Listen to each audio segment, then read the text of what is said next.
Buen día, queridos hermanos y hermanas. Deseo saludarles en el nombre del Señor Jesucristo. Bienvenidos a la clase que tenemos de la historia de la Biblia y sus traducciones. Bueno, estamos empezando a ir a la parte final de nuestra cursada. Hemos hecho un recorrido general de planteamientos acerca de cómo el canon llega a ser un canon inspirado y cómo llega a tomar autoridad dentro de las comunidades cristianas. Y evidentemente, hermanos, es un proceso que paulatinamente en el devenir del tiempo se ha ido confirmando a tal grado que hoy nadie de nosotros duda o dudaría que lo que nosotros tenemos como palabra de Dios, los 66 libros de la Biblia, son palabra de Dios. ¿Mm? Nadie lo pone en duda ya. Entonces, hoy la misma comunidad ha dado la, ah, el reconocimiento a estos libros como normativos, como autoritativos para nuestra vida. Entonces, por eso siempre decimos, si la Biblia lo dice, lo hago, ¿no? Y si la Biblia no lo dice, no lo hago. Es porque hemos llegado al entendimiento de que este texto que tenemos delante de nosotros es palabra de Dios. Así que esta palabra, hermanos, que poco a poco se va revelando en nuestras vidas y que poco a poco la vamos entendiendo mucho más de lo que pensábamos conocerla, todavía tiene muchos secretos en el sentido no de que estén cubiertos de un halo de misterio. No, no, no, no, no. Cuando digo que todavía tiene secretos es la parábola del tesoro escondido.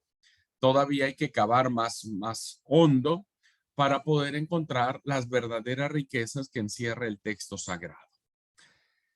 Eh, Bien, hemos estado analizando, hermanos, lo que son los libros del Antiguo Testamento y hemos ya mirado los diferentes cánones, hemos mirado que los 39 libros que tenemos agrupados en 4 secciones, que son los libros del Pentateuco, los libros históricos, los libros poéticos y o sapienciales, y el cuerpo profético, hemos llegado ya más o menos a tener claro cómo para el primer siglo de nuestra era, esta palabra era considerada como texto sagrado. Como he mencionado también, hermanos, el canon hebreo es un canon cerrado. Es un canon en el cual ya no hay más palabra de Dios para el pueblo judío. ¿Mm? Y como ya no hay más palabra de Dios para el pueblo judío, entonces ya no se ha agregado literatura alguna a esos 39 libros. Sin en cambio, para el cristianismo, nosotros tenemos el canon abierto que se le conoce, ¿no?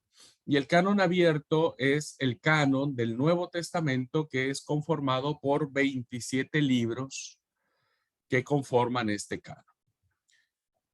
Bueno, espero que también nos los sepamos de memoria, hermanos, los 27 libros del Nuevo Testamento, perdón, porque esta literatura no, en los cánones que tenemos actualmente no hay discusión.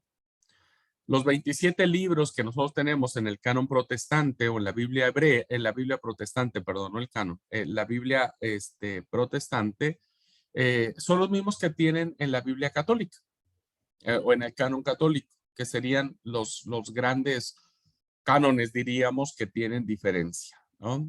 Pero en el Nuevo Testamento no hay ninguna diferencia entre los libros que los componen y tampoco, hermanos, hay una diferencia en la forma en que están agrupados.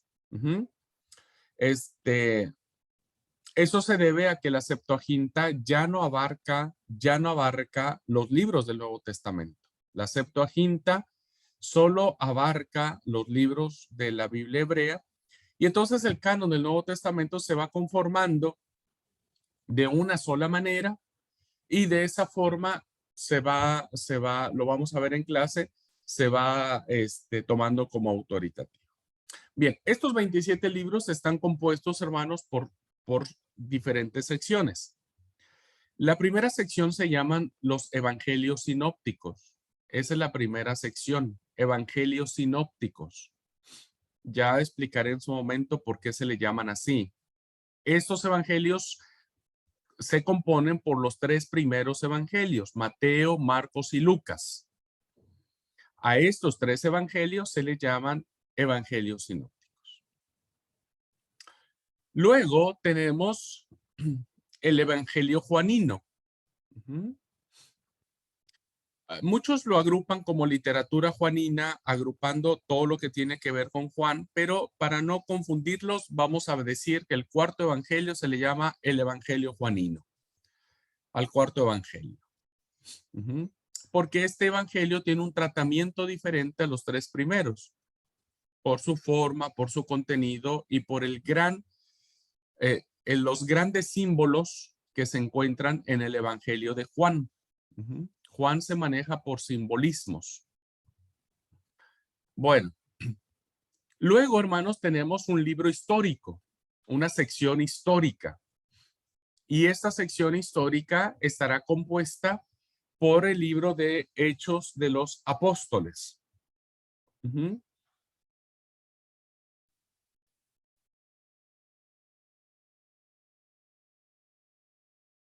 Luego, la tercera sección, la cuarta sección diríamos, porque es Evangelio Sinópticos, Evangelio Juanino, libros históricos o histórico, pues es uno nada más. Y luego tenemos el cuerpo paulino. Muchos le llaman corpus paulino, cuerpo paulino, cartas paulinas, que se le atribuyen al apóstol Pablo. Y tenemos 13 cartas en esta sección. Es la sección más abundante que tenemos. Que abarcarían desde Romanos, primera y segunda de Corintios, Gálatas, Efesios, Filipenses, Colosenses, primera y segunda de Tesalonicenses, primera y segunda de Timoteo, Tito, Filemón. Que estaríamos hablando allí de las grandes cartas del apóstol Pablo. Luego, la siguiente sección se le llaman las cartas católicas. Y cuando hablamos de católico, no nos referimos, hermanos, a la religión católica apostólica romana. Ya les explicaré por qué se les llaman cartas católicas o cartas universales. Si lo quieren plantear de esa forma, también se puede llamar cartas católicas, cartas universales, que se le atribuyen a varios autores y que van dirigidas a las iglesias, que es Hebreo, Santiago, primera y segunda de Pedro, primera, segunda y tercera de Juan y Judas, que serían a esta sección de libros que se le conocen como las cartas católicas o universales. Y finalmente, hermanos, tenemos una literatura apocalíptica que estará compuesta por el último libro de la Biblia, que es el libro de Apocalipsis o Revelación. Cualquiera de los dos nombres es correcto, Apocalipsis o Revelación, que es la última sección de literatura apocalíptica que tenemos en el Nuevo Testamento. De esta manera, hermanos, hemos considerado ¿cómo es? La distribución de los libros, de los 27 libros que tenemos en el Nuevo Testamento, para una mejor comprensión y para que podamos nosotros aprendérnoslos. Ahora, el orden que yo les he mencionado o el orden que aparece en nuestras Biblias, ustedes abren su Biblia y miran el índice, el orden en el que aparecen, Mateo, Marco, Lucas, Juan, no fue el orden en que fueron escritos. No fueron el orden en que fueron escritos. Tiene una razón de ser porque se acomodan de esa manera, pero no fueron así. El primer escrito, diríamos, que nosotros tenemos como palabra de Dios, hay eruditos que mencionan a otro, pero hay otros eruditos que mencionan que el primer libro que tenemos o que se escribió es la primera carta del apóstol Pablo a los tesalonicenses. Es el escrito más antiguo que existe. El que se puso en pergamino. La primera carta del apóstol Pablo a los tesalonicenses. 56 más o menos datan los más conservadores la fecha en que se escribió esta carta. Algunos la datan más pronto, en el 51 más o menos. Y el primer evangelio que se escribe no es Mateo. Mateo se escribe mucho tiempo después. Y el primero que se escribe es el evangelio de Marcos. Marcos es el primer evangelio que se escribe. Entonces, iremos viendo conforme pasen los meses y los años, cada uno de estos libros, e iremos analizando su contenido y demás, ¿ok?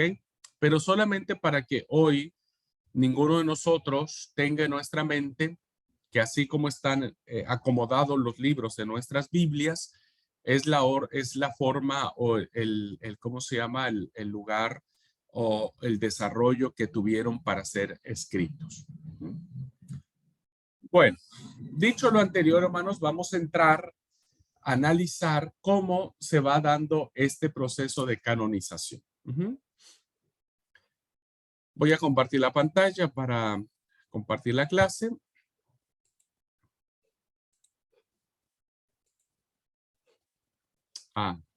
Tenía que hacer algo antes.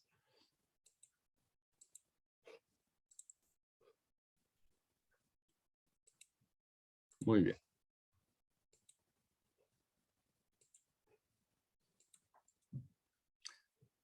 Bien, entonces ahora vamos a adentrarnos al análisis general de lo que tiene que ver con el canon del Nuevo Testamento.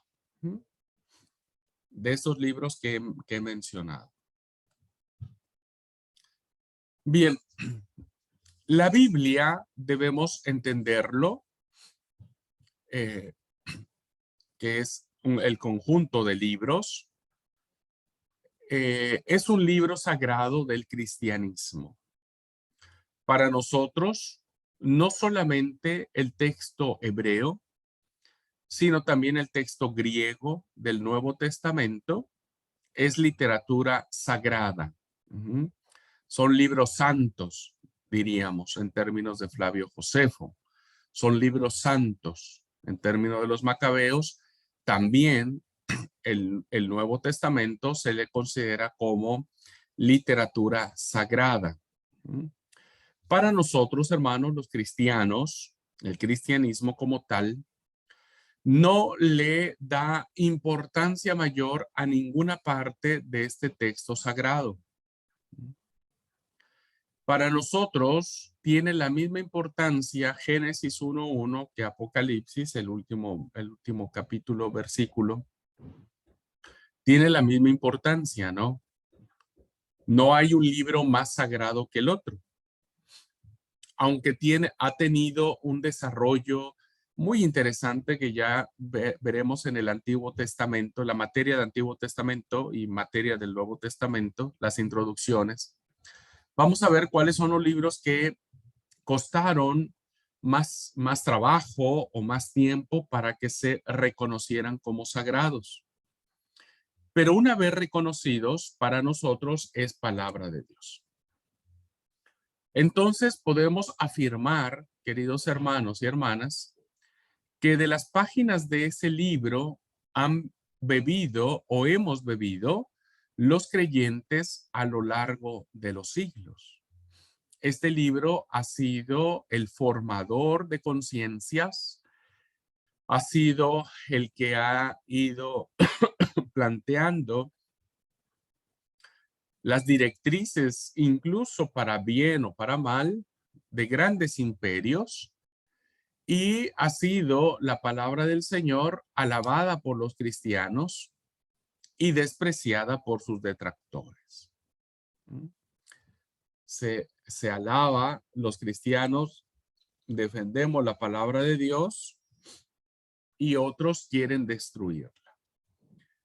Ha sido traducida a muchas lenguas, a muchas lenguas. La Sociedad Bíblica Unida es una sociedad que dentro de su objetivo está la traducción y la distribución de la Biblia en todos los idiomas posibles, de tal manera que podamos cumplir con el mandamiento donde dice, y será anunciado este evangelio en todos los confines de la tierra y entonces vendrá el fin. Bueno, ha sido traducida a muchas lenguas, pero también ha sido prohibida su lectura por peligrosa. Hay todavía sociedades actualmente, hermanos, donde está prohibida la lectura de la palabra de Dios, principalmente los regímenes comunistas o en aquellos estados donde el cristianismo no es la religión oficial, diríamos, ¿no? Sino que evidentemente hay países donde su religión es politeísta y evidentemente el texto sagrado, la Biblia, no puede estar allí porque evidentemente la palabra del Señor va en contra de la idolatría. Bueno, ha sido impresa por millones de ejemplares y distribuida por organismos como la Sociedad Bíblicas Unidas, perseguida muchas veces, a, a veces con saña, por personas y regímenes que han visto en ella un formidable enemigo digno de ser atacado, ¿no?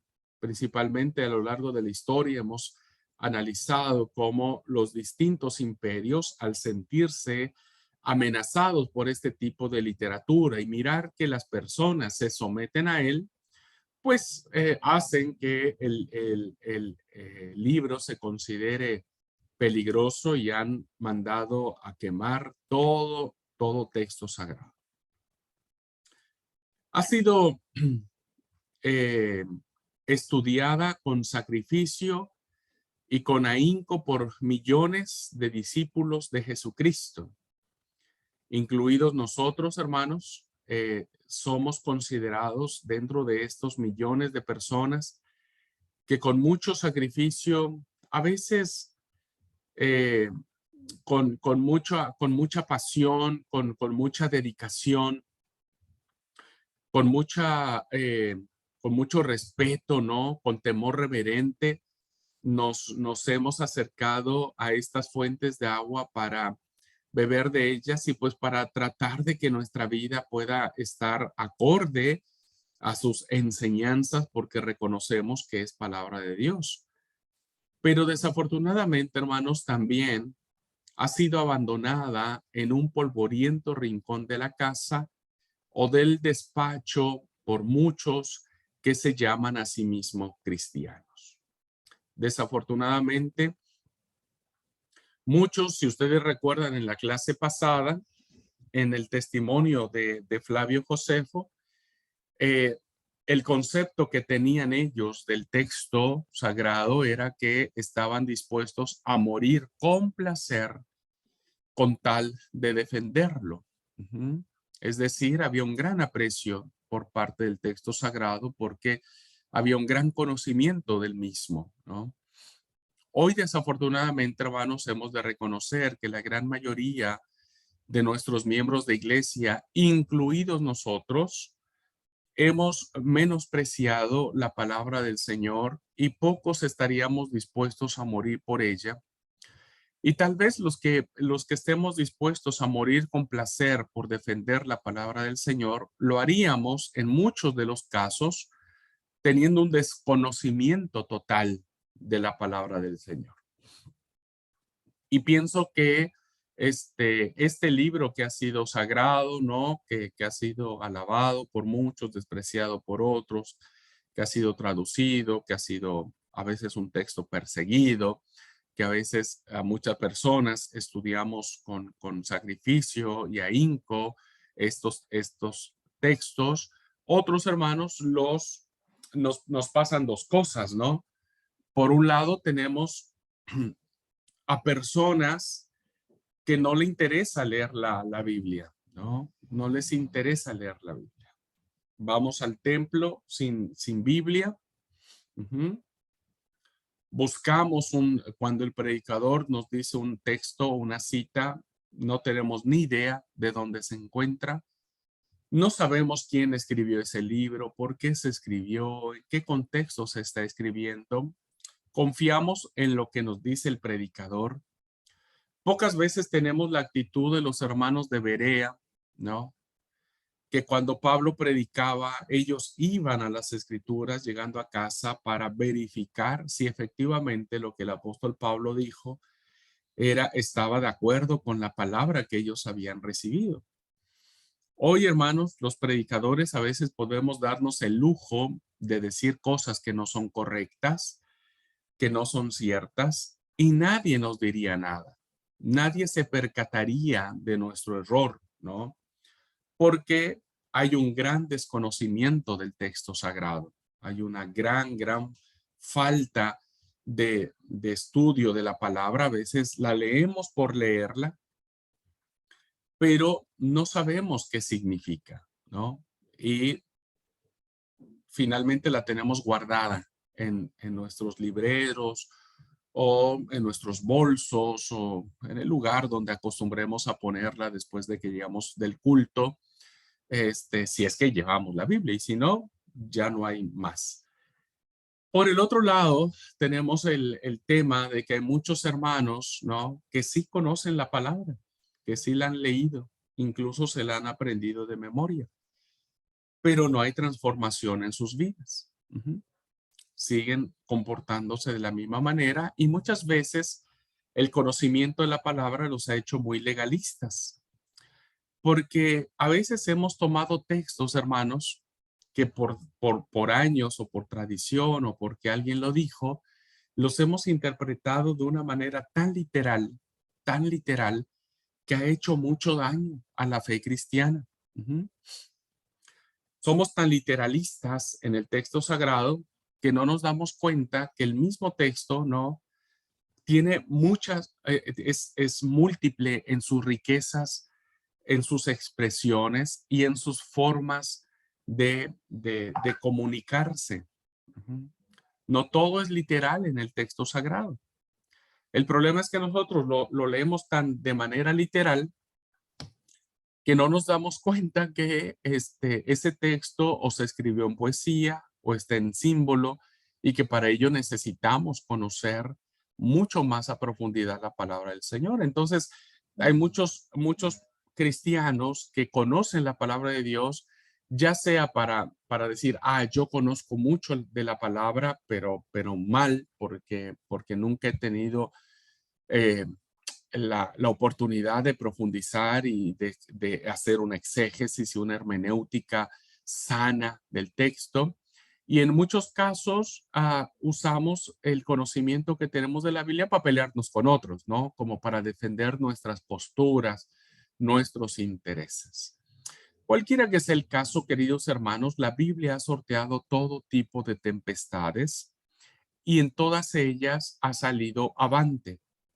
No porque la Biblia en sí misma, hermanos, sea objeto de adoración, no porque este texto, ¿no? O este libro que tengo acá sea considerado tan santo que terminemos venerándolo. Ujú. Que ha sido uno de los grandes problemas que el cristianismo hoy en día ha heredado. Ujú. La Biblia no es signo de adoración. Nosotros no adoramos la Biblia. Ujú. Eh, Llegamos a esos puntos por las, ¿cómo se llama? Por las tradiciones que hemos recibido de otras confesiones de fe. Tan es así que en nuestros himnarios, ustedes se habrán dado cuenta que hay himnos que le cantan a la Biblia, ¿no? Entonces, por ejemplo, tenemos el himno de Santa Biblia para mí. Eres un tesoro aquí. Le estamos cantando a la Biblia. Pero la Biblia no es signo de adoración, ni de alabanza, ni de reconocimiento. La Biblia solamente contiene la revelación de aquel al que sí debemos adorar y al que sí debemos cantar, que es al Padre y a su Hijo Jesucristo, en la plenitud y conciencia del poder del Espíritu Santo que obra en nosotros. Entonces, la Biblia, hermanos, le quise decir esto porque hay confesiones, ¿no?, de fe que ven a la Biblia como un símbolo de adoración, ¿no? Recuerdo que una vez me atreví a poner mi Biblia en la banca, ¿no? Donde uno se sienta en en el banco, pero ahí donde uno pone las asentaderas y casi me matan, como diciendo, no, no podés poner la Biblia ahí, porque eso es un lugar no es un lugar donde la Biblia tenga que estar. Bueno, me quedó muy marcado esa reacción, ¿no? De por qué no puedo poner mi Biblia en la banca. No, tenés que ponerla adelante, porque a veces hay bancos en iglesias donde tienen un espacio donde ahí uno puede poner la Biblia. No, no, ahí tenés que ponerla porque ese es su lugar. La Biblia no es signo de adoración. No debemos adorar la Biblia, sino debemos siempre adorar o reconocer al Señor de la Biblia. ¿Ok? Sí, querido Mario. Sí, yo de chico me acuerdo que era algo muy malo rayar la Biblia. Era algo que me enseñaba mi abuela, que no se tenía que rayar o no se tenía que marcar nada en la Biblia. Y hasta la fecha todavía eso continúa. Algún hermano me criticó, pero yo tengo mi Biblia, hermanos, más marcada que otra cosa, subrayada y con anotaciones y demás. Y me decía, no, no, la Biblia no es para eso, o sea, no podés rayarla. La Biblia no es sagrada, hermanos, por su canto dorado, ni por sus tapas de piel. La Biblia es sagrada por el mensaje que contiene. ¿Ok? Entonces, ah, pero este texto que hemos estado analizando, hermanos, es un texto que ha perdurado o pervivido en el tiempo. Ahora, ¿qué, qué relación tiene la religión con el texto sagrado? Ujú. Fíjense, hermanos, que hoy en día hay una mala comprensión, desde mi entendimiento, sobre la palabra religión. Ujú. Entonces, hay como un entendimiento, como que hay una idea en muchos círculos evangélicos e incluso dentro de nuestra iglesia, que cuando vos hablas de religión, te dicen, no, no, no, no, nosotros no tenemos que ser religiosos, la religión es mala, todo mundo condena la religión, ¿no? Eh, Gandhi era el que decía, me gusta Cristo, pero no me gustan los cristianos, porque no me gustan. Marx, Carlos Marx, uno de los grandes exponentes del socialismo, no, del capitalismo, ¿no? No recuerdo qué era Carlos Marx. Bueno, con Federico Engels, que hicieron el manifiesto comunista. Entonces eran comunistas, no estoy recordando. Eh, Él decía que la religión es el opio de todas las sociedades. Entonces, miran muchos que cuando hablamos de religión es como drogarte, ¿viste? El que te droga, te volvés como que te atrapa la droga, como que vivís como zombie, ¿no? Y entonces muchos miran que la religión es eso, es como algo que te atrapa y que te, y viste que hoy dicen, no, la religión hoy es mala porque te lava el cerebro, ¿no? En tu religión te lavan el cerebro. Incluso muchos hermanos, yo he pastoreado iglesias donde cuando hablamos de religión, lo miran como algo, dicen, no, no, no hay que ser religión, no es religión, sino es relación. Sin embargo, hermanos, la religión, aparte de ser bíblica, porque el apóstol Santiago decía ¿no? Que la verdadera religión delante del Dios, nuestro Padre, es esta: visitar a los huérfanos, ayudar a las viudas y estar atento a todos aquellos que sufren tribulaciones. Porque religión, hermanos, es una palabra latina que significa religare. Religare, eso significa religión. Y el significado de la palabra religare es unir, volver a unir al hombre con Dios. Es una unión. No significa que la religión es mala. Significa que a través de ella nosotros podemos volver al Señor. Es en ella, en nuestra religión, donde nosotros encontramos la dirección hacia lo correcto. ¿Y cómo encontramos en la religión la dirección hacia lo correcto? Porque en ella hay un texto sagrado. Vivimos en un texto sagrado, leemos un texto sagrado y nos alimentamos de un texto sagrado. Por lo tanto, decimos, el sentimiento religioso es una experiencia de carácter prácticamente universal. Todos buscamos volver a Dios, hermanos, aún aquellos que no creen en Él. Uno podría pensar, un ateo, pues es ateo porque no quiere saber de Dios, porque cree que Dios no existe. La respuesta que podemos dar al respecto es que el ateo no nació siendo ateo. No nació siendo ateo. Todos los seres humanos hemos nacido en el contexto de una religión, cualquiera que ésta sea. Hemos nacido en la conciencia de la existencia de un ser supremo. Algunos les llaman de diferentes nombres, ¿no? Nosotros creemos que el Dios verdadero es el que se revela en la Biblia.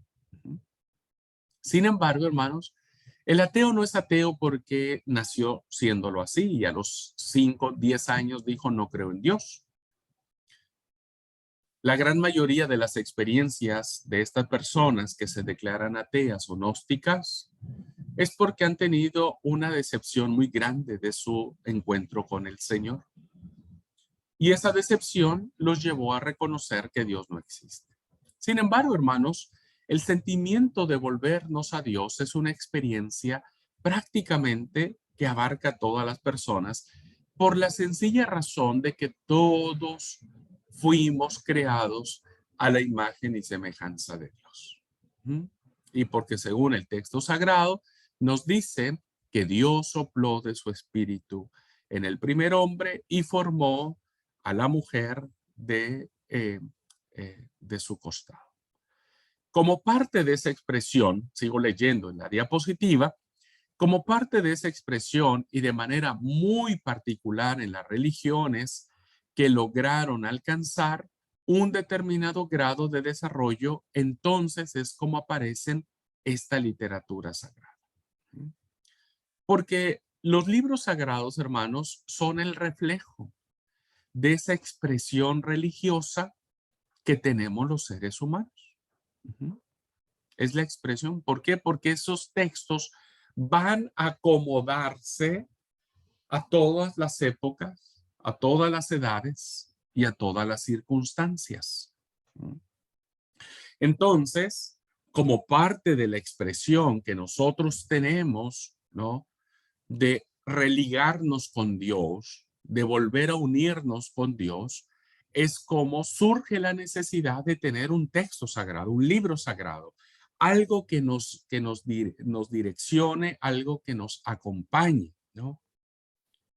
Y entonces cuando hablamos de libro sagrado o libros sagrados, los podemos definir de la siguiente manera: como un conjunto de aquellos textos que una determinada comunidad religiosa considera que son de particular interés y valor para ella, y como consecuencia, poseedores de una autoridad tal que ningún otro texto comparte. ¿Okay? Entonces, podemos ver, por ejemplo, hermanos, en esta definición lo siguiente: Aplicándolo al texto sagrado que nosotros tenemos, y vamos porque la clase es canon del Nuevo Testamento, podemos decir que estos libros, hermanos, Mateo, Marco, Lucas, Juan, etcétera, etcétera, ¿no? Fueron libros que consideraron las primeras comunidades cristianas como de particular interés para ellas y también les asignaron un valor fundamental para ellas. Cuando se escribe el Evangelio de Mateo, Mateo, hermanos, se escribe para una comunidad, para un grupo de personas, ¿ok? Entonces Mateo va a escribir, el autor del Evangelio de Mateo, va a escribir para principalmente su auditorio, es un auditorio de corte judío. El auditorio al cual Mateo va a referir su escrito va a ser para un auditorio de formación judía. Por eso el Evangelio de Mateo contendrá muchas y abundantes citas del Antiguo Testamento.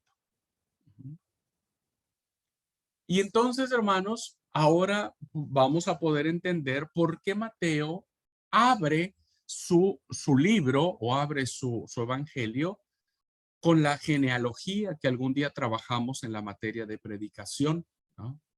Abre con la genealogía de Jesús y ubica a Jesús con dos figuras muy importantes para el judaísmo, para el pueblo judío, ¿no? Dos figuras importantes que son Abraham y son David. Y entonces hace esa conexión. Bueno, cuando Mateo escribe, hermanos, a esta comunidad de corte o de formación judía, donde quiere demostrar que lo que fue dicho en el Antiguo Testamento, que ellos conocían perfectamente bien, ¿no es cierto? Se cumple en la persona de Jesús. Bueno, ese escrito se elabora, se produce, es de valor importante para la comunidad cristiana, ¿no? Porque incluso el Evangelio de Mateo va a narrar el nacimiento de Jesús y la infancia de Jesús. El nacimiento y un poco la infancia de Jesús, ¿no? Entonces, la comunidad a la que fue dirigida este texto sagrado la va a coger y la va a recibir y la va a atesorar y le va a dar el carácter de sagrado. Ahora, ese libro, hermanos, o ese evangelio, ¿no? Empieza a circular en otras comunidades cristianas. Ya no de corte judío, sino ahora de corte griego. O ya de la muy naciente, de manera incipiente, pero ya muy naciente, cultura romana. Y entonces, cuando empieza a circular por otras comunidades el Evangelio de Mateo, ¿no? Estas comunidades también aceptan ese libro y lo consideran como poseedor de una autoridad en sus vidas. Y lo toman como verdadero. No lo rechazan. La definición dice, hermanos, poseedores de una autoridad tal que ningún otro texto comparte. Claro, porque así como sucedió, hermanos, vamos a ver si podemos tener una clase en algún curso que tengamos más adelante sobre la literatura apócrifa, como sucedió también en el Antiguo Testamento con libros que tienen que ver con libros apócrifos. También sucede en el Nuevo Testamento. Hay mucha literatura, se escriben muchos libros, muchos. Y por ejemplo, hay un libro que se dice el libro que relata la infancia de Jesús. Los libros de la infancia se le llaman, o la literatura de la infancia. Esa fue una literatura que empieza a circular en el siglo II, algunos comentan, ¿no? Siglo segundo. Hay textos del siglo tercero que narran la infancia de Jesús, pero las comunidades cristianas no los aceptan como inspirados. Y solamente van a aceptar como inspirados los que aparecen, los que empiezan a circular en las primeras comunidades cristianas. Entonces estoy haciendo una aplicación de cómo esta definición se cumple en los libros que nosotros tenemos ahora como sagrados en el Nuevo Testamento. Hoy, por ejemplo, hermanos, tenemos otros libros, tenemos otra literatura sagrada para otras culturas o para otras religiones. Tenemos, por ejemplo, libros de culturas autóctonas, ¿no? Como son el libro de los Vedas y el libro de los muertos. Tenemos el Corán, que es la Biblia para ellos, para el mundo musulmán. Tenemos, hermanos, el libro del Mormón, que es el libro que tiene la religión que se llaman los mormones o la Iglesia de Jesucristo de los Santos de los Últimos Días. Ellos, aparte de la Biblia, tienen otro libro sagrado, otra literatura sagrada. Y tenemos los libros de Russell, que son principalmente los libros que pertenecen a la religión de los testigos de Jehová, que incluso ellos tienen su propia Biblia que han hecho, ¿no? Y que han alterado deliberadamente para para sus fines, para su doctrina, para su ideología. Hay otras denominaciones que hay personas que le dan el carácter de sagrado a la literatura de la señora Elena G. de White, que es principalmente el mundo adventista, no todos, evidentemente, pero hay personas que le consideran esa autoridad, ¿no? Y entonces siempre citan sus libros y parece ser que lo ponen a la par. Y lo mismo sucede con la Iglesia Católica, hermanos, con el famoso tema de la tradición.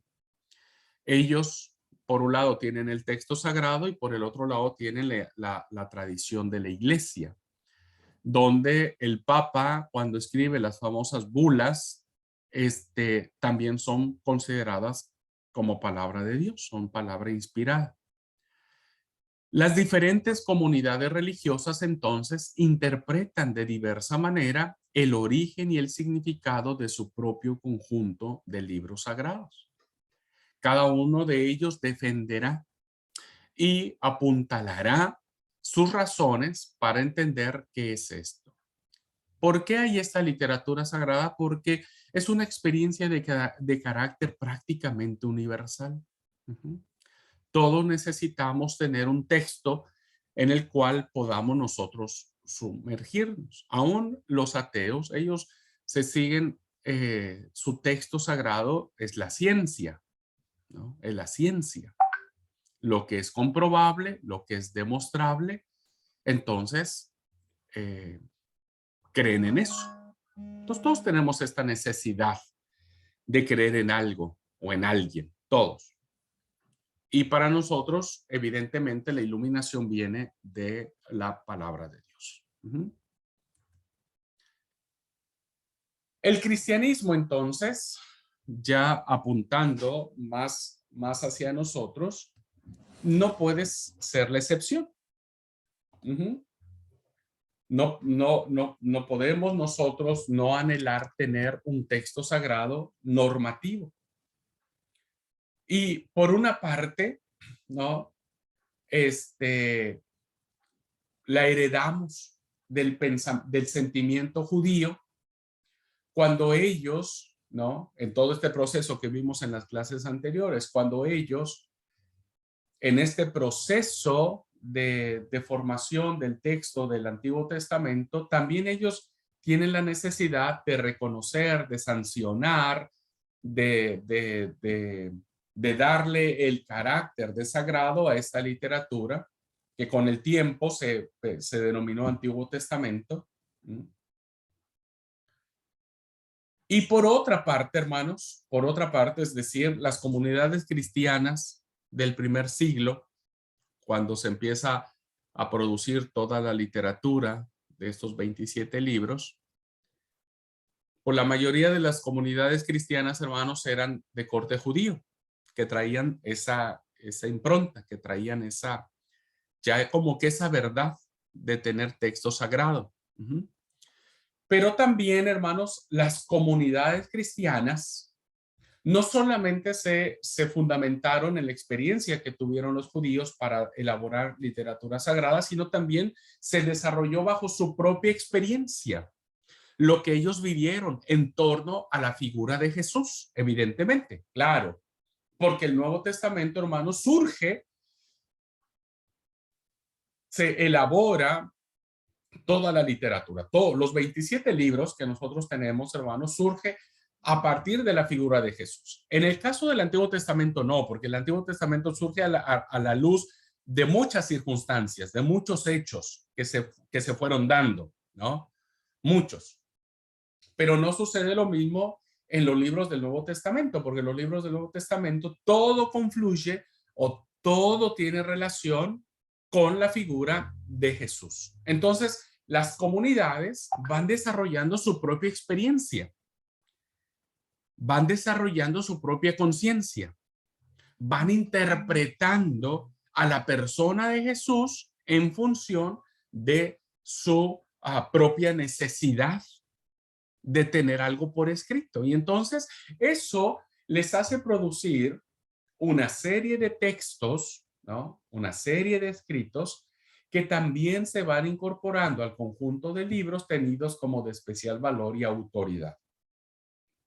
Y entonces tenemos aquí en este nivel los libros del Antiguo Testamento, ya reconocidos. Jesús mismo los reconoce, dice que él en la ley de Moisés, en los profetas y en los salmos se ha hablado del Mesías, se ha hablado de él. Entonces Jesús coloca en un nivel de autoridad a los 39 libros del Antiguo Testamento, y lo que van a hacer las comunidades cristianas, hermanos, es que van a elevar al mismo nivel, ¿no es cierto? Al mismo nivel, con la misma autoridad y con la misma impronta, la literatura del Nuevo Testamento.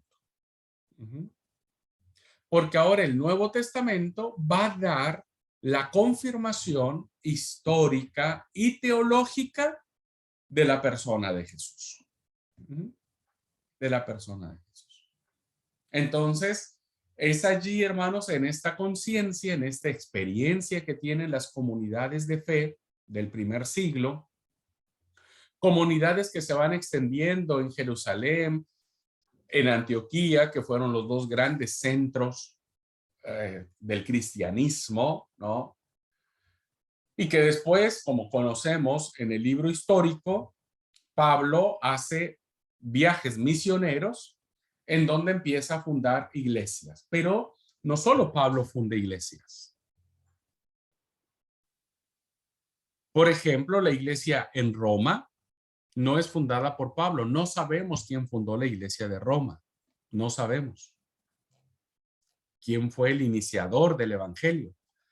Pero Pablo les escribe una carta, la carta más importante de Pablo, la carta a los romanos. Es una carta dirigida a la iglesia de Roma que él no funda. Entonces, estas comunidades, ¿no?, que empezaron a desarrollarse en muchas partes del imperio, empiezan a reconocer estos textos como de especial valor y autoridad. Y lo mismo como sucede en el pueblo de Israel, el pueblo cristiano ahora va a someterse a estos escritos que ahora vamos a ver esta clase y la que viene. Vamos a ver cómo se da este proceso de aceptación. Muy interesante. Bien, entonces, planteemos la pregunta. ¿Cómo se formó el canon del Nuevo Testamento? Ya hablamos del canon del Antiguo Testamento, ahora vamos a hablar del canon del Nuevo Testamento. El proceso fue muy distinto, muy distinto a lo que sucedió en el Antiguo Testamento.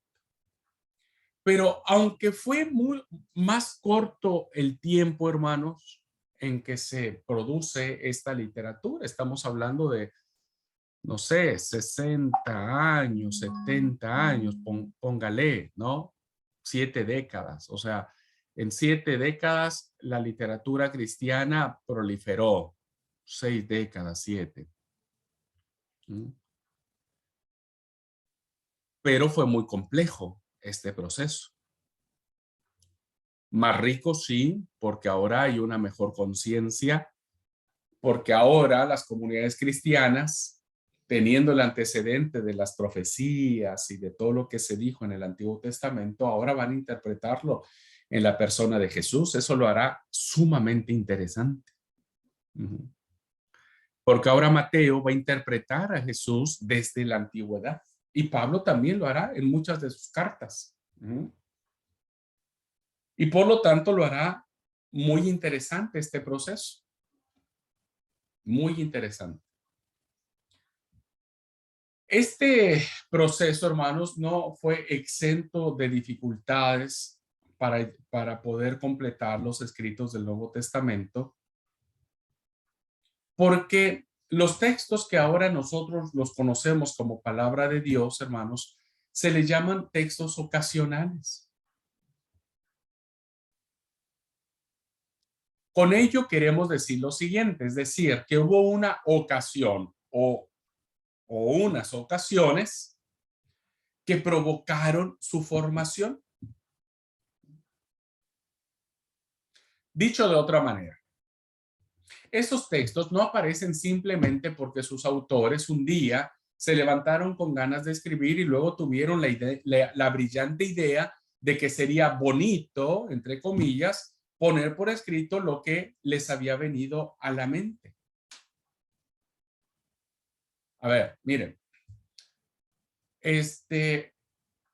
había necesidad de corregir los grandes errores que existían, por ejemplo, en la iglesia que estaba en Corinto. Entonces, en Corinto, hermanos, había situación. La iglesia había desarrollado ciertas, ya estamos hablando de 3, 4 décadas después de que Jesús nació y que el cristianismo ha ido avanzando y se ha consolidado en el imperio, etcétera. Entonces, el cristianismo empieza a agruparse en grupos, agruparse en ideas, en ciudades, diríamos. Y por ejemplo, en la iglesia de Corinto hay graves problemas que mandan a pedirle a Pablo su opinión. Y le preguntan, y le dicen, Pablo, mira, nosotros tenemos estos problemas, el problema de los dones, por ejemplo, ¿qué pensás vos? ¿Qué haces vos? Vecinos. Entonces Pablo escribe, miren, yo pienso esto, creo lo otro, les aconsejo esto, les aconsejo lo otro.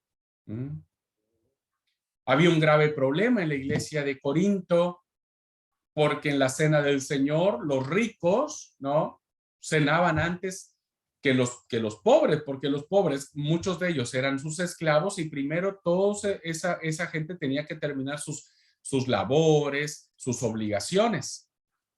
Entonces, cuando llegaban a la iglesia, pues ya no había nada porque ya los ricos se lo habían comido todo. Los ricos cristianos estoy hablando, los cristianos que tenían plata, en fin. Y entonces Pablo tiene que escribirles y le dice, no, cálmense un poco. Tienen que esperarse porque la cena del Señor es comunión, es comunidad, es igualdad, y les empieza a explicar. Es decir, que hubo una ocasión. La iglesia de Galacia, por ejemplo, estaba siendo atacada por falsas doctrinas. Y muchos estaban creyendo en eso, muchos estaban dándole la espalda al cristianismo y se estaban volviendo al judaísmo, estaban volviendo a sus prácticas. Y entonces Pablo sabe de esa situación y les dice, miren, Reina Valera lo traduce de manera muy, muy más diplomática, ¿no? Porque Reina Valera traduce y le dice, Gálatas insensatos, ¿quién os fascinó para volver atrás? Pero la traducción más fiel, si ustedes lo miran en otras traducciones, ustedes encontrarán que la expresión es Gálatas estúpidos. Es una palabra muy fuerte para nosotros, ¿no? Pero si nosotros entendemos la raíz de la palabra, ¿no? Porque esa palabra la utilizamos para ofender a alguien. Vos sos un estúpido. Y cuando hablamos de esa palabra ya es chocante. Y ya escuchar que Pablo le dice a los Gálatas, Gálatas estúpidos, ¿quién les convenció para que volvieran atrás? La estupidez, hermanos, o la palabra estúpido, viene de una raíz que significa sin sentido. Algo que no tiene sentido. Por eso cuando alguien dice, vos estás hablando muchas estupideces, pues básicamente le estás diciendo, estás hablando cosas sin sentido, ¿no? Si yo le dijera a alguien, vos hablas estupideces, se va a ofender. Pero si yo le digo, vos hablas cosas sin sentido, no se va a ofender. Entonces, lo que Pablo le está diciendo a esta iglesia en particular, es que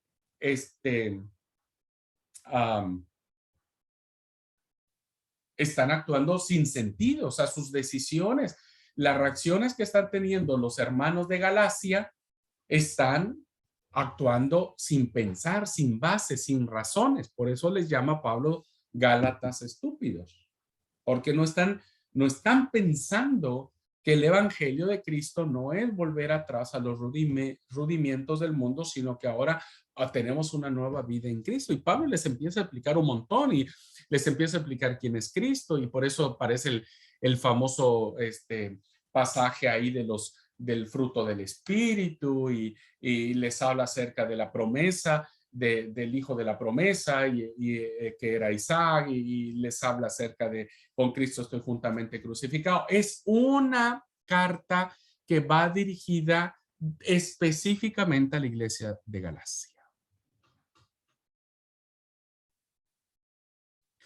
Y entonces, hermanos, no es que Pablo un día se levantó y dijo, bueno, voy a poner mi pava, voy a hacer mi mate, ¿viste? Y voy a empezar a escribir algo. Voy a empezar a escribir algo. No, fueron las ocasiones que lo llamaron. Ahora voy a hacer más ejemplos. No es extraño, entonces, termino la diapositiva. No es extraño el caso de un determinado autor bíblico que escriba angustiosamente y que hubiera preferido no tener que escribir lo que estaba escribiendo. Claro, vamos. Porque cuando nosotros miramos el texto sagrado, nosotros estamos mirando que en muchos casos, principalmente el caso de Pablo, hay mucha angustia. No es lindo escribir para ellos. Pablo en muchas ocasiones dice, ¿ustedes piensan que estoy loco? Sí, sí estoy loco, pero les suplico, tolérenme un poco la locura con las que les voy a hablar. A veces Pablo, principalmente a la iglesia de Corinto, que fue la iglesia más complicada y conflictiva y terrible, la iglesia de Corinto, Pablo les dice, me dan ganas de ir con ustedes con un palo y darles unos buenos azotes para que... ¿Cómo es eso de que hay inmoralidad sexual entre la iglesia? El hijo se está acostando con su madrastra y la iglesia lo está permitiendo, pero ¿dónde se ha visto? Dice Pablo, ¿no? ¿Dónde se ha visto eso? ¿Dónde se ha visto que cuando hay un pleito entre los dos hermanos de la iglesia, ¿no? Van a las autoridades civiles para poner el pleito, dice Pablo. Dice, ¿no saben que ustedes juzgarán ángeles? Esto tiene que ser resuelto dentro de la comunidad. Bueno, eso lo vemos en la carta del apóstol Pablo a los Corintios. Y por eso hay muchos que sienten pesar. Usted mira las cartas del apóstol Pedro, por ejemplo, ¿no? Y son cartas que hablan con profunda angustia de lo que está sucediendo. Ninguno de ustedes sufra por ser malhechor, dijo Pedro. Más bien siéntanse bienaventurados si por la causa de Cristo sufrís y morís. Eso no lo dijo riéndose, sabía lo que implicaba esta parte. Y Pedro le escribe específicamente a las iglesias que están en la dispersión. Entonces, este proceso de formación, hermanos, inicia básicamente con ocasiones, las ocasiones que permitieron este movimiento de iglesias, producto, vuelvo a repetir, de la figura de Jesús. Vamos a ver la experiencia de Pablo. Me adelanto un poco, pero bueno, vamos a leerla en segunda carta del apóstol Pablo a los Corintios, en el capítulo 2, versículo 4. Vean ustedes que en esta ocasión, cuando Pablo escribe su segunda carta, ¿no? Él dice en el capítulo 2, versículo 4 de segunda carta a los Corintios, dice, porque por la mucha tribulación y angustia del corazón, os escribí con muchas lágrimas, no para que fueseis contristados, sino para que supieseis cuán grande es el amor que os tengo. Evidentemente, hermanos, esta expresión de lo que había en el corazón de Pablo cuando escribió una segunda carta, en la primera les dijo de todo. En la primera carta Pablo les da con todo a la iglesia de Corinto. Y en la segunda él siente el pesar de lo que está pasando en la iglesia de Corinto, ¿no? Y por eso les dice, yo tengo mucho pesar en mi corazón por lo que están viviendo, por lo que están pasando. Mucha tribulación y angustia del corazón les escribí. Y bueno, ahí Pablo dice que la razón es porque él quiere quiere que sepan que los ama mucho. O sea que el reto que ganaron no es porque Pablo estaba desquitándose, sino porque los amaba. Ahora, en el capítulo 7 hay un mismo testimonio. Este testimonio es autógrafo, hermanos, porque se reconocen las cartas de Corintio como auténticas de Pablo. Entonces, estamos ante la presencia de una carta donde es real, es auténtica, es incluso histórica. En el capítulo 7, versículo 8 dice, porque aunque os contristé, perdón, hermanos, porque aunque os contristé con la carta, no me pesa. Perdón, hermanos, es que no puedo dar aquí. Ya.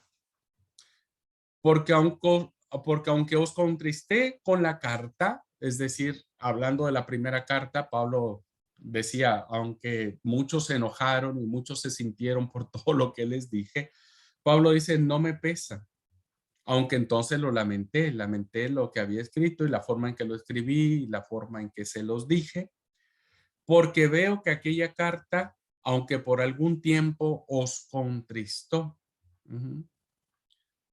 Ahora vamos a leerlo en otra versión porque yo estoy acá batallando con la palabrita esta. ¿Alguien la tiene en otra versión que no sea Reina Valera? Segunda a los Corintios, capítulo 7. Gracias, amor. Versículo 8.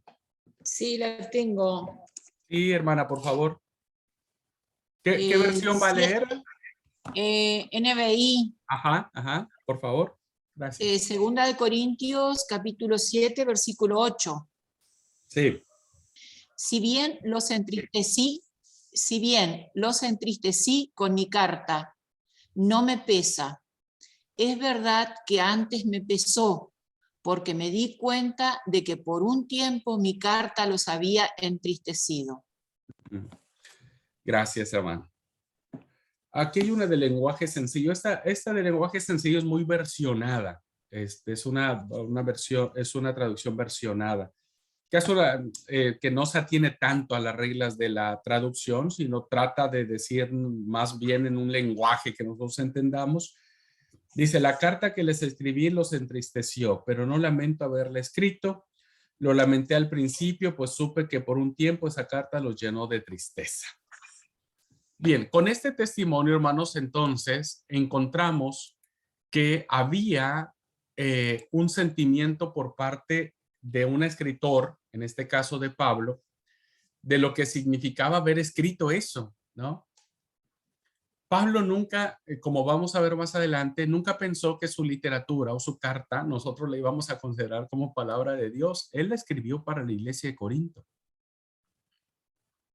Y en su segunda carta, bueno, ya es más tranqui la segunda carta, más pastoral, ¿no? La segunda carta. Ya es más, más, sí, bueno, Pablo ya le baja un cambio, pero está el testimonio y esta carta que Pablo escribe se la manda a la iglesia de Corinto y después las cartas van circulando. Después vamos a ver el proceso ese.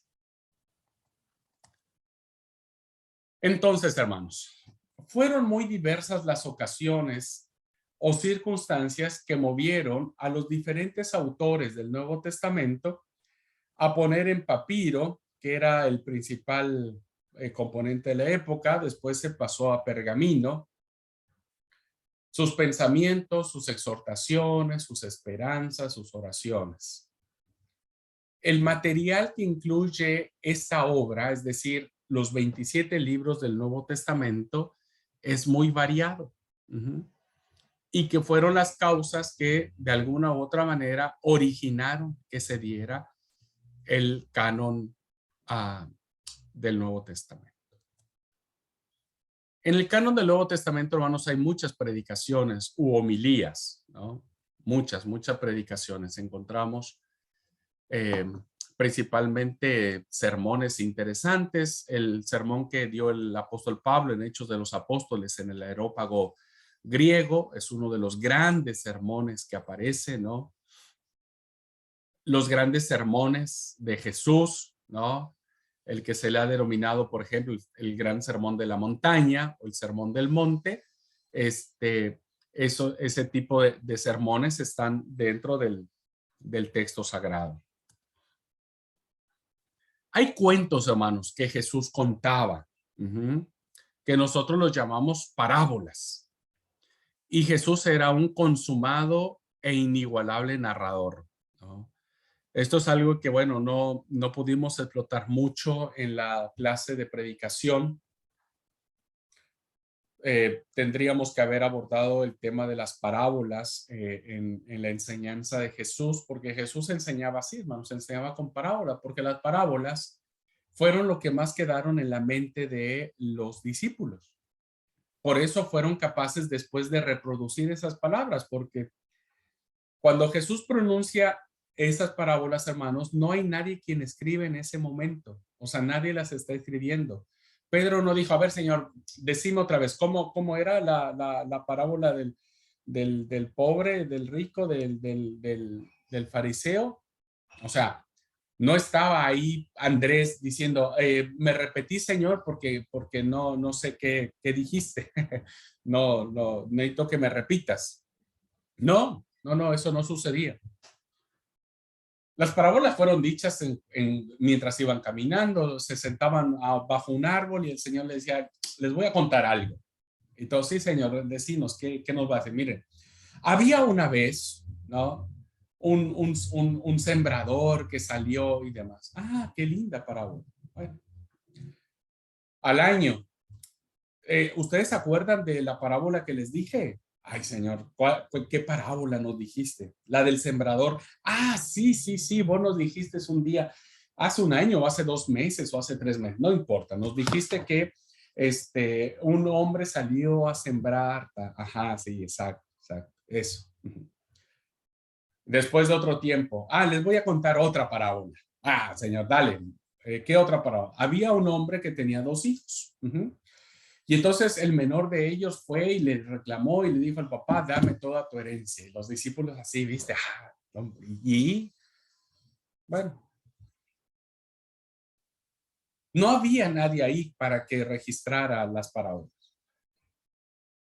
Pero quedaron tan grabadas en la mente de los discípulos que cuando se escriben años después, muchos años después de que Jesús murió y resucitó, los discípulos se acuerdan perfectamente de esas parábolas, porque Jesús seguramente le daba su toque, le daba su suspenso, ¿no? Por eso les vuelvo a insistir 1000 veces, me van a odiar por esto, pero necesito que lo entiendan. No podemos leer el texto bíblico como si estuviéramos leyendo recetas de cocina. A veces leemos las parábolas de Jesús tan secas, tan frías, pero no, eran parábolas que tenían su impronta, que tenían su suspenso, que tenían su sonrisa. ¿Viste? Cuando alguien cuenta ahora un cuento, uno sabe el final, ¿no? Y uno se sonríe como diciendo, los voy a sorprender con el final. Eso era Jesús y esa era su enseñanza. Bueno, estos cuentos, hermanos, o parábolas que nosotros conocemos, están escritas en el texto sagrado. Y esas palabras para nosotros las reconocemos como palabra de Dios. Ajá. Y predicamos sobre ellas y hablamos sobre ellas y demás.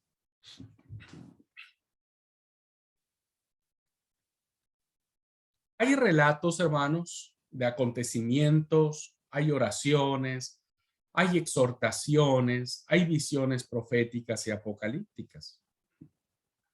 Evidentemente, al proliferar la literatura apocalíptica dentro del primer siglo de nuestra era, evidentemente habría que escribir, había una literatura que se consideró como canónica, que fue la visión apocalíptica. Desgraciadamente muchos hoy han interpretado el Apocalipsis desde el literalismo, cuando el libro de Apocalipsis no se escribe de manera literal, es un género literario que hay que entenderlo. A muchos les da miedo el Apocalipsis. He encontrado cristianos que no han leído el Apocalipsis porque les da miedo. Pues ¿cómo no les va a dar miedo? Entre tanta bestia, entre tanto dragón, entre tantos símbolos, ¿no? Y entre la ramera y entre que las copas del furor, entre los 4 jinetes del Apocalipsis y todo eso que más es alimentado por las ideologías paganas y del mundo, ¿no? De las películas. De verdad hay cristianos que no les gusta el Apocalipsis porque les da miedo. O sea, dicen, no, yo no leo eso porque me da miedo ver todo eso. Bueno, esa es una tristeza porque el Apocalipsis es la literatura más hermosa y llena de esperanza que tenemos en el texto sagrado. Nosotros tenemos básicamente una función de mirar en el Apocalipsis una historia de redención y a Jesucristo, porque el Apocalipsis es la visión de Jesucristo. Desgraciadamente nosotros hemos visto más a la bestia que a Jesucristo y eso está mal. Pero bueno, eso también está en el texto sagrado, ¿no? Hay escritos polémicos, hermanos, sí, porque hay mucha disputa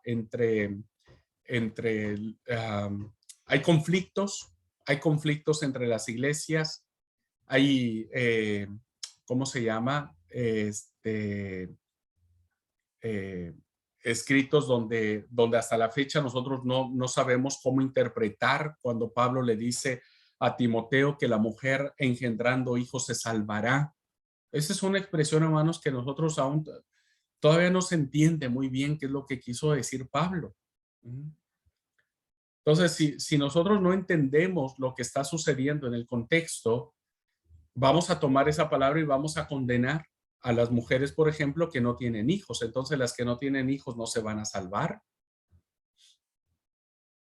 Hay otros pasajes que dice, la mujer calle en las congregaciones porque no les es permitido hablar.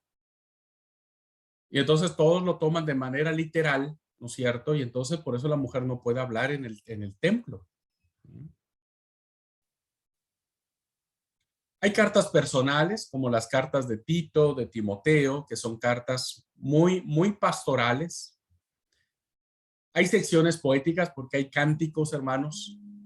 El pasaje de Filipenses, donde dice, haya pues este sentir que hubo en vosotros, en Cristo Jesús, que Jesús, siendo en forma de Dios, no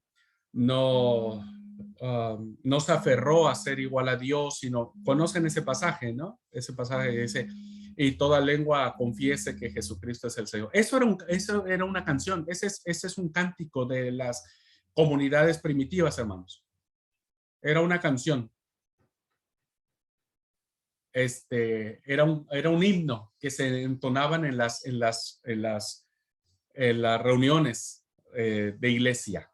Era un himno que se cantaba y es escrito en forma poética, y hay otros poemas más que existen en el texto sagrado. En cada caso, vamos a irnos al receso, pero déjenme terminar esto. Dice, en cada caso, fue el problema o situación particular que el autor quería enfrentar y las características propias de sus lectores lo que determinó la naturaleza de cada escrito. Para Lucas, hermanos, el Evangelio de Lucas era un escrito que iba dirigido especialmente a los griegos, a la gente de habla griega, porque él era griego. Y por eso le escribe un evangelio que, a diferencia de Mateo, que su auditorio era de corte judío, para Lucas era de corte griego. El auditorio para el evangelio de Marcos se dice que es de un auditorio romano. Romano. Entonces, cada escrito que nosotros tenemos del Nuevo Testamento, ¿no?, vienen a nacer de un problema, de una situación en particular que el autor está queriendo resolver, que está queriendo darle un sentido, que está queriendo darle una razón. Y después del receso vamos a ver cómo empiezan a agruparse todo este tipo de literatura. Pero así nacen, hermanos, nacen como escritos sueltos, escritos que van escribiéndose en diferentes lugares, en diferentes situaciones y en diferentes problemáticas. ¿Sí? Bien, hasta aquí, hermanos, ¿alguna pregunta? ¿Algún comentario? ¿Alguna duda?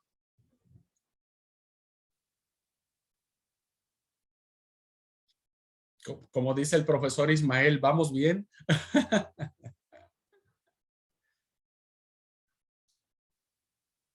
¿Se ha ido entendiendo, hermanos?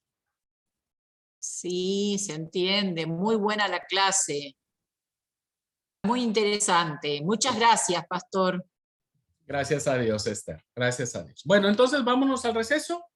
Vamos a tomar 10 minutitos y volvemos para seguir adelante del canon del Nuevo Testamento.